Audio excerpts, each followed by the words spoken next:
నమస్కారం సుప్రభాత ఘంటారావానికి స్వాగతం ముందుగా ప్రధానాంశాలు గోవా నైట్ క్లబ్ లో సిలిండర్ పేలి అగ్ని ప్రమాదం 23 మంది దుర్మరణం ముగ్గురికి గాయాలు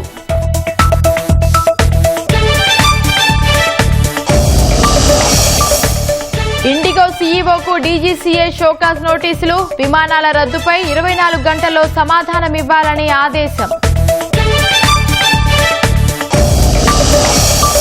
వైసీపీ పెట్టిన అక్రమ కేసులనే కోర్టులు కొట్టేస్తున్నాయన్న సీఎం విఘ్నత కోల్పోయి జగన్ మాట్లాడే మాటలకు విలువ లేదని వ్యాఖ్య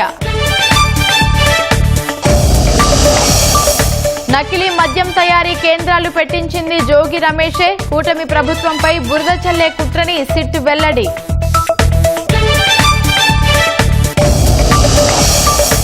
ఏయూ మాజీ వీసీ ప్రసాద్ రెడ్డికి నెల రోజుల జైలు శిక్ష కోర్టు ఉత్తర్వులంటే ఆయనకు లెక్కలేదని హైకోర్టు ఆగ్రహం